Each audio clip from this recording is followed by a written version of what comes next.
Hello, friends, and welcome to the Exams Made Simple. So, we are back again with the Hindu Complete Newspaper Analysis for 25th and 26th of March 2024. कल होली का दिन था, है ना। सुबह सुबह किसी ने लैपटॉप में रंग डाल दिया तो मैं कुछ कर नहीं पाया था। तो स्टार्ट करेंगे आज का news analysis with the yesterday's analysis as well as today's analysis, ठीक है ना। सारी चीजें कवर होंगी। पहले हम क्वेश्चंस ऑफ द डे देखेंगे जो प्रीलिम्स के लिए इंपॉर्टेंट है, थोड़े बहुत क्वेश्चन जो रिसेंटली न्यूज में भी रहे हों, और उसके बाद हम मैप भी देखेंगे आज एक, और करंट अफेयर्स और एडिटोरियल, ठीक है ना। स्टार्ट करते हैं क्वेश्चंस के साथ। पहला सवाल आप देख पा रहे होंगे आपकी स्क्रीन पे। What is the name of the space telescope that discovered two ancient streams of stars named Shiva and Shakti. तो एक कोई स्पेस टेलीस्कोप है जिसने रिसेंटली डिस्कवर किए थे दो ancient streams of stars, and इनका नाम शिवा एंड शक्ति रखा है।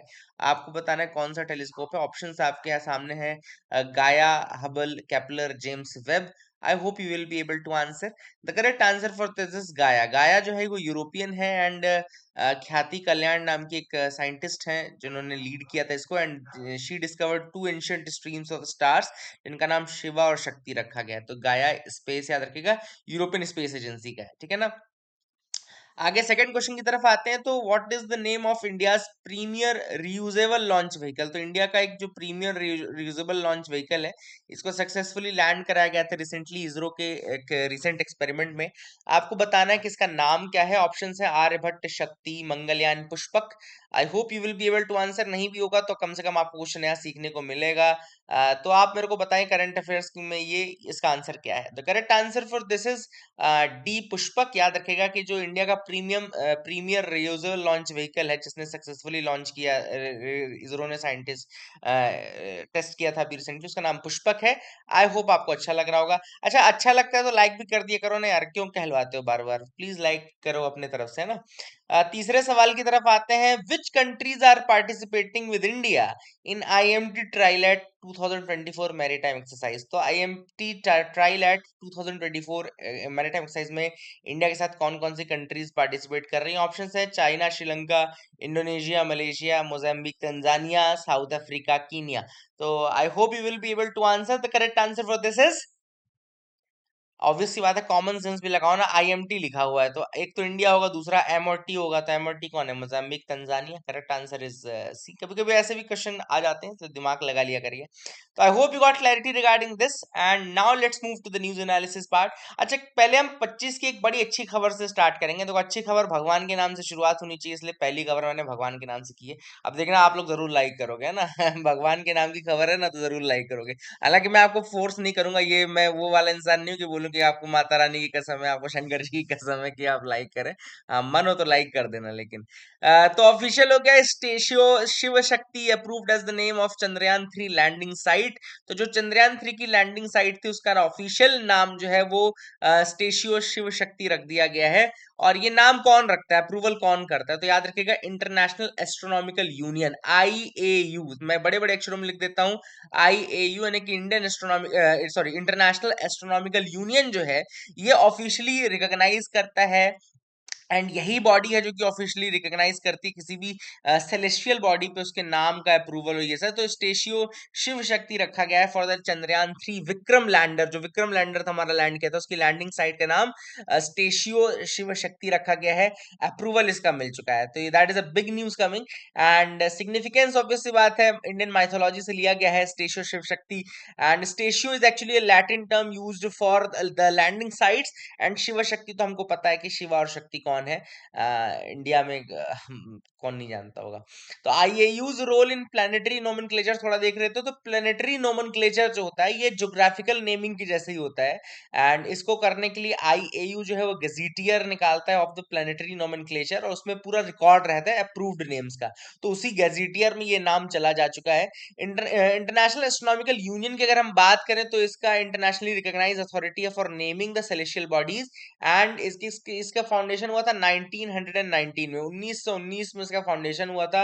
It's a non governmental organisation working to promote astronomy through international cooperation in various aspects. ये किसी गवर्नमेंट का नहीं है, नॉन गवर्नमेंटल ऑर्गेनाइजेशन है, लेकिन ये प्रमोट करता है एस्ट्रोनॉमी को थ्रू इंटरनेशनल कोऑपरेशन और बहुत सारी चीजें हैं रिसर्च में, facilitating encouraging astronomical research, then promoting public understanding, education, supporting astronomy education, etc.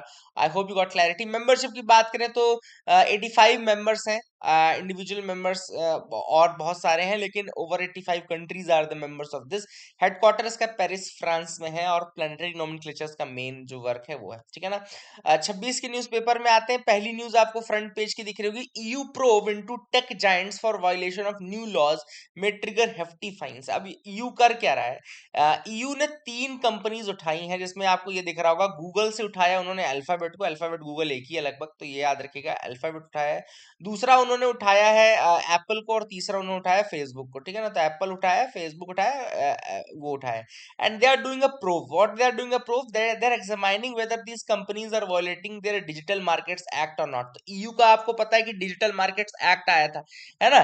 तो डिजिटल मार्केट एक्ट का कहीं वायलेशन तो नहीं कर रही है कंपनी, और अगर ऑब्वियस सी बात है अगर उनको लगता है कि कर रहे हैं, तो these companies could be fined up to 10 to 20% of their global revenues, है ना। एंड अगर रिपीटेड ऑफेंस है तो 20%। तो फर्स्ट ऑफेंस में डीएमए जो इनका डिजिटल मार्केट्स एक्ट है, वो कहता है कि फर्स्ट टाइम अगर आप ऑफेंस करते हो तो 10% आपका ग्लोबल रेवेन्यू का फाइन लगता है, और अगर आप रिपीटेड ऑफेंस करते हो तो 20% आपको ग्लोबल रेवेन्यू का फाइन लगता है। तो ये बहुत बड़ा फाइन हो सकता है, and the investigations are on. अब मैं थोड़ा सा इसको और बता देता हूँ, और इलेबोरेटेड फॉर्म में आपको बता देता हूँ कि क्या क्या चीजें इसमें एक्स्ट्रा हो सकती हैं। तो आप देख सकते हैं यहाँ पे क्या क्या वॉयलेशन है। तो anti steering violation, anti steering मतलब कि ईयू को ऐसा लग रहा है कि the companies prevent app makers from directly contacting users, limiting their choice. तो ईयू को ये क्या लगता है, companies are preventing the app makers from directly contacting their users, है ना, एंड इसीलिए यूजर्स की चॉइस घट रही। तो एंटी स्टीयरिंग बोलते हैं इसको। लिमिटेड यूजर चॉइस, तो Apple may not be giving users enough freedom to choose browsers, uninstall apps और ईयू और चेंज डिफॉल्ट सेटिंग। ऑब्वियस सी बात है, एप्पल यूजर्स को पता होगा ये दर्द कि कई बार एप्स खरीदने खरीदने पड़ते हैं आपको, तो है ना यार, मतलब एंड्रॉइड में सब फ्री है, एंड यहाँ पे सारा ऐप ऐप खरीदने के लिए ही पैसे लगते हैं। मतलब ऐप के अंदर इन ऐप परचेजेस चलो समझ में आता है, लेकिन ऐप खरीदने के लिए ही पैसे मतलब प्रोक्रिएट ऐप में आप जाओगे तो आपको 1300 रुपए का पहले ऐप ही मिलेगा, उसके अंदर पता नहीं और क्या होता होगा। फिर मेटास पे और consent, then EU argues user should be forced to pay to avoid targeted ads, है ना, एड्स हटाने के लिए आपको ऐप पे करना पड़ रहा है, तो ये भी ऐसा नहीं होना चाहिए था। गूगल का फिर सर्च बायस है, क्योंकि वो अपनी सर्विसेज को प्रायोरिटाइज करता है, फ्लाइट्स, होटल्स, इन सब चीजों में। I hope you got clarity regarding that. Then companies को 10% एंड 20% रिपीट ऑफेंस, ये मैंने आपको ऑलरेडी बता दिया। तो I hope you got clarity regarding all this. काफी इंपॉर्टेंट न्यूज आर्टिकल्स हैं। और मूव करते हैं आज के पेपर में, देखो बड़ी प्यारी प्यारी न्यूज आर्टिकल्स आए हैं, तो वो सारे हम देखेंगे, है ना। तो don't worry about the news analysis, चीजें आपकी पूरी कवर करूंगा, ये मेरी गारंटी है। बस लाइक कर दिया करो यार, थोड़ा मेरे को भी बनाने से पहले एक मोटिवेशन रहे। नहीं आप लोग लाइक नहीं करते, तो लगता है यार क्या ही करेंगे। थोड़ा सा लाइक, शेयर, थोड़ा सब्सक्राइब, कुछ तो करो। EU sorry, UK issues online ads to deter illegal channel crossing. अब यहाँ पे जिस चैनल की हम बात कर रहे हैं वो है इंग्लिश चैनल। तो पहले तो याद रखिए कौन से चैनल को क्रॉस करने की दिक्कत हो रही है, इंग्लिश चैनल। और क्या कर रहा है यूके, यूके क्या कर रहा है कि एड्स निकाल रहा है, ऑनलाइन एड, सोशल मीडिया का फायदा वो मतलब सहारा ले रहा है, in order to aim at Vietnamese migrant. Vietnam से आने वाले माइग्रेंट्स के ऊपर टारगेट किया जा रहा है कि वो इंग्लिश चैनल को क्रॉस करके यहाँ पर यूके में ना आए। तो this is the big news coming, and I hope you will be able to remember this. तो आप देख सकते हैं UK launches ads targeting Vietnamese migrants to deter them from crossing the English Channel, ठीक है ना। तो एक्चुअली मैं इसको क्यों खोला है, ताकि आपको इंग्लिश चैनल का मैप दिखा सकूं। तो पहले तो आप इंग्लिश चैनल देख लो। कई बार क्वेश्चन पूछता है कि कौन सी 2 कंट्रीज के बीच में इंग्लिश चैनल है, तो एक तो आपको नीचे फ्रांस दिख रही होगी प्यारी सी, और ऊपर यूके दिख रहा होगा। अच्छा, यूके का मतलब केवल इंग्लैंड नहीं होता इसमें, हालांकि मैप में केवल इंग्लैंड का लिखा है। यूके मतलब ये पूरा ही यूके होता है, मतलब कि आप इधर जो आपका ये आयरलैंड वाला पार्ट है, वेल्स वाला पार्ट है, और इधर आपका लंदन वाला पार्ट है, ब्रिटेन वाला पार्ट, ये सब मिला लोगे ना तो यूके आएगा। और अगर सारे छोटे छोटे आइलैंड्स मिला लोगे तो ब्रिटिश आइल्स बोलते हैं इनको, है ना। तो यूके थोड़ा सा आप डिफरेंशिएट कर लेना ना। आयरलैंड का भी पार्ट आता है इसमें, और वेल्स का पार्ट तो आता ही आता है, और आपका इंग्लैंड वाला पार्ट आता है ना। तो I hope you got clarity regarding that, है ना। स्कॉटलैंड भी आता है हालांकि इसमें। तो अब आप देख सकते हैं यहाँ पे कि क्या क्या चीजें इंपॉर्टेंट है। कुछ चीजें देख लेते हैं। तो इंग्लिश चैनल तो आपको बीच में दिख रहा होगा, ऊपर आपको इंग्लैंड वाला पोर्शन दिख रहा होगा, नीचे आपको फ्रांस वाला पोर्शन दिख रहा होगा, इधर छोटा सा बेल्जियम भी दिख रहा होगा।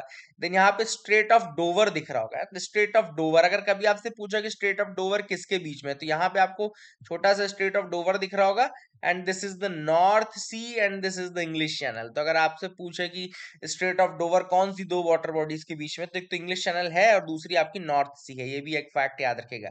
देन जगह है आप इंग्लैंड में याद रखेगा, ब्रिस्टल याद है, लंदन आपको याद होगा, एंड ब्रिस्टन याद है, पोर्ट्समाउथ याद है, डोवर याद है, प्लाईमाउथ याद है, कार्डिफ।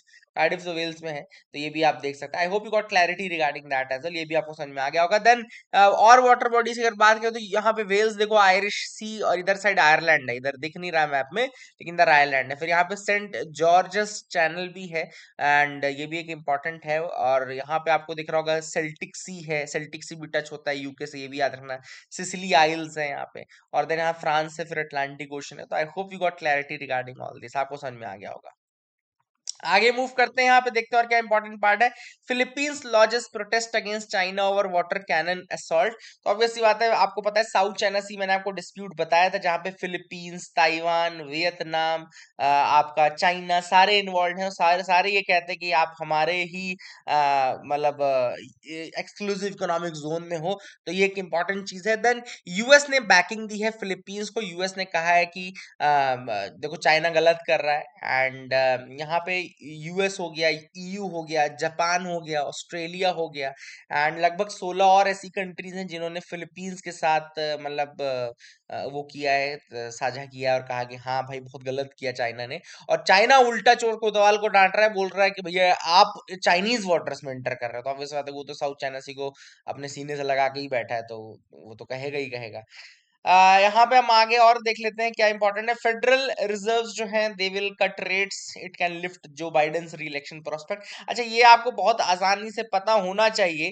कभी कोई पूछे कि अगर इंटरेस्ट रेट बढ़ते हैं तो क्या होता है, इंटरेस्ट रेट घटते हैं तो क्या होता है। इंटरेस्ट रेट बढ़ते हैं तो इन्फ्लेशन से लड़ाई होती है, इंटरेस्ट रेट घटते हैं तो लोगों के पास पैसा ज्यादा आता है, क्योंकि इंटरेस्ट घट रहा है, लोग लोन में ज्यादा पैसा उड़ाते हैं। तो इससे इन्फ्लेशन बढ़ भी सकता है ना, महंगाई बढ़ भी सकती है, लेकिन उससे ऑब्वियस बात है ग्रोथ भी बढ़ता है, क्योंकि लोगों के हाथ में पैसा आता है। अच्छा, फेडरल बैंक का इंटरेस्ट रेट बढ़ने घटने से दूसरी इकोनॉमीज पे भी असर पड़ता है। अगर फेडरल बैंक का इंटरेस्ट रेट बढ़ता है ना, तो यहाँ से सारा पैसा निकल करके डॉलर पूरा वहां चला जाता है, तो हमारे यहाँ फिर इन्फ्लेशन बढ़ने लगता है, हमारे यहाँ का रुपया जो है वीक होने लगता है। और अगर इंटरेस्ट घटेगा उनका, तो हो सकता है हमारी इकोनॉमी भी थोड़ा उससे पॉजिटिव हो जाए और हमारे यहाँ डॉलर ज्यादा आए। ठीक है, आई hope you got clarity regarding that. आगे मूव करते हैं। Robusta coffee price touches all time high amid global shortage. तो यहाँ पे बात चल रही है रोबस्टा कॉफी की, और उसके प्राइसेस जो हैं वो ऑल टाइम हाई पे हैं। और इसका रीजन क्या है? रीजन है सप्लाई शॉर्टेज। ऑब्वियसली आता है law of demand and supply, जिसकी सप्लाई ज्यादा उसके प्राइस कम, जिसकी सप्लाई कम उसके प्राइस ज्यादा। रीजन शॉर्टेज का क्या है कि रोबस्टा का प्रोडक्शन जो है वो लगभग 30% डिक्लाइन कर चुका है पुअर वेदर कंडीशंस के कारण। एंड रोबस्टा प्रोडक्शन वियतनाम और इंडोनेशिया में भी डिक्लाइन किया है, which are the other major coffee growers. तो इसीलिए ग्लोबली आपको इसका प्राइस बढ़ा हुआ दिखेगा। Robusta coffee now is more expensive than arabica coffee due to its scarcity, and coffee exports from India have increased in value despite the lower production. तो value में हमारा अभी भी जो कॉफी प्रोडक्शन, कॉफी एक्सपोर्ट है, वो बढ़ चुका है, क्योंकि प्राइसेस बहुत बढ़ गए हैं ना। And I hope you got clarity regarding that. दूसरी जो वैरायटी अरेबिका मैंने ऑलरेडी ऊपर बता दिया, लेकिन अरेबिका दूसरी वैरायटी है। तो I hope you got clarity regarding that as well. आज एडिटोरियल में आते हैं on semiconductors, how they are made and how they used and who manufactures them, ये भी हम बात कर लेते हैं। आज बहुत अच्छा आर्टिकल आया था ये उसके ऊपर, आपका सेमीकंडक्टर्स के ऊपर। तो सेमीकंडक्टर्स देखो, बेसिकली कंप्यूटर्स में बाइनरी यूज होता है, 0 और 1 बिट्स का यूज होता है to represent data and power the modern technology.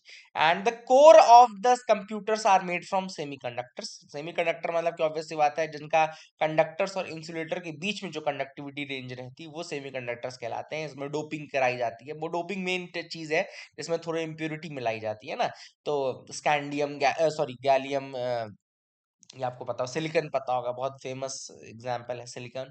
And semiconductors क्या है, basically they are the special materials that control electric current like a faucet controls water flow, and transistors are the key type of semiconductors aligning complex circuits. तो majorly transistors बनाए जाते हैं, they are the key semiconductor devices जिनका use किया जाता है circuits में। अब इसको बनाने के लिए अलग अलग प्रोसेसेस लगती हैं। सबसे पहले सिलिकॉन वेफर यूज किया जाता है, starts with the silicon wafer which is purified to extreme levels. पहले हम सिलिकॉन सिलिकॉन वेफर लेते हैं which is purified to extreme level. Then photolithography, एक टेक्नोलॉजी यहाँ पे देखो लिखी है फोटोलिथोग्राफी। फोटोलिथोग्राफी में क्या होता है कि पहले light sensitive material is applied to the silicon wafer. जो हमने सिलिकॉन वेफर लिया था ना स्टेप 1 में, उसके ऊपर एक लाइट सेंसिटिव मटेरियल जिसको फोटो रेजिस्ट बोलते हैं वो अप्लाई किया जाता है। याद रखिएगा, लाइट सेंसिटिव मटेरियल जिसको फोटो रेजिस्ट बोलते हैं वो अप्लाई किया जाता है। Then a mask with the desired circuit pattern is placed on the wafer.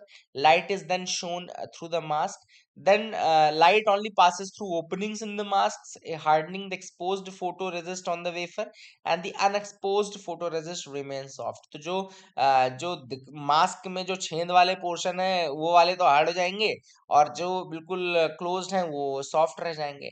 फिर उसी से wafer is washed with a chemical that removes the softer unexposed photoresist. तो फोटोरेसिस्ट में जो अनएक्सपोज्ड वाला पार्ट है, सॉफ्ट वाला पार्ट था, वो हट जाता है, और हार्डेंड फोटोरेसिस्ट पैटर्न जो है जो कि सर्किट डायग्राम को मैच करता है वो बच जाता है। फिर उसके बाद डोपिंग की जाती है, डोपिंग में इंप्योरिटीज ऐड करते हैं ताकि उसकी इलेक्ट्रिकल प्रॉपर्टीज को, कंडक्टिविटी को अल्टर किया जा सके, है ना। देन स्मार्टफोन से लेकर के टेलीस्कोप, सेमीकंडक्टर्स हर जगह पर हैं। 21st सेंचुरी में क्लाइमेट चेंज, हेल्थ केयर में भी ये यूज हो सकते हैं। हाई टेक जॉब्स बनाने के लिए काम आते हैं, foster innovative innovations across various fields. In fact countries जो है, आपको पता होगा सेमीकंडक्टर की रिसर्च कितनी ज्यादा कर रही है। इंडिया खुद फैब्रिकेशन यूनिट फैब करके एक स्कीम लेकर आया था जिसमें फैब्रिकेशन किया जाएगा सेमीकंडक्टर्स का। प्रोडक्शन लिंक्ड इनिशिएटिव जो है वो उसमें भी इसको ऐड किया गया है। इसके अलावा countries are competing to build the domestic semiconductor production.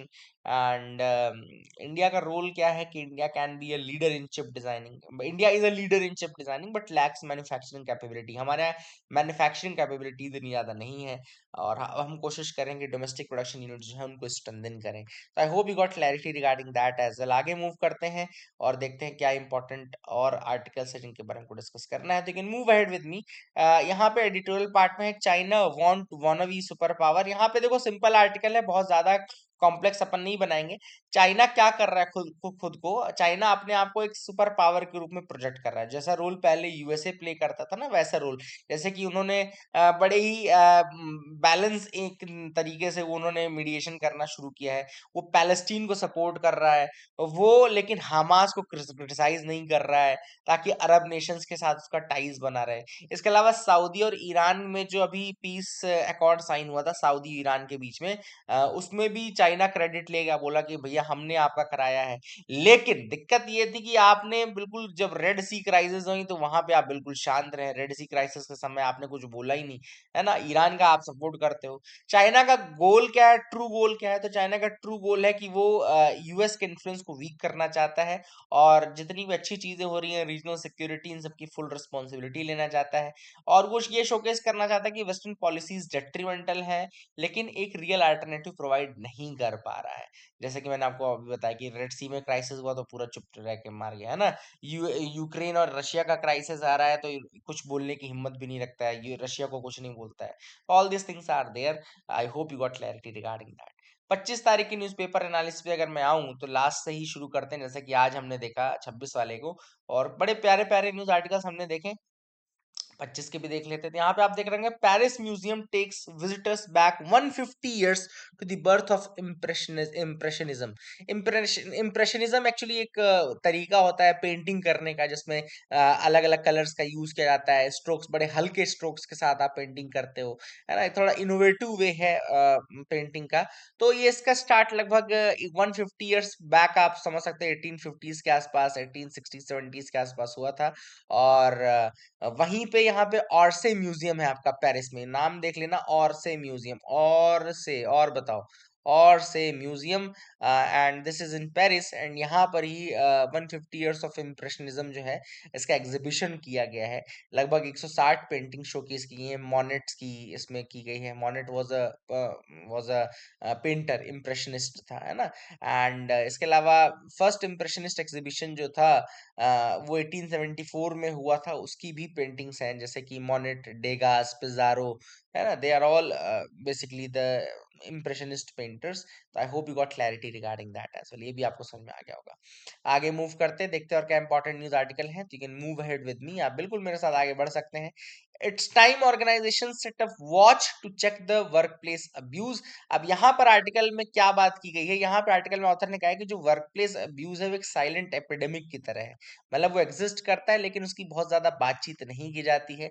और यहाँ तक कि सीनियर लीडर जैसे कि वीपी रैंक तक के, वाइस प्रेसिडेंट रैंक तक के लीडर्स भी हैं ना अगर, तो वो भी सेफ नहीं है। They are also facing abuses. इसके अलावा many tolerate abuse due to high salaries और बोनसेस। एंड यहाँ पे ऑथर ने एक बात की है ईयू स्ट्रेस की। Eustress can be motivating but becomes harmful at high level. Eustress भी कई बार डिस्ट्रेस बन जाता है। ईयू स्ट्रेस मैं आपको अलग से बता देता हूँ। Eustress refers to positive और बेनिफिशियल स्ट्रेस।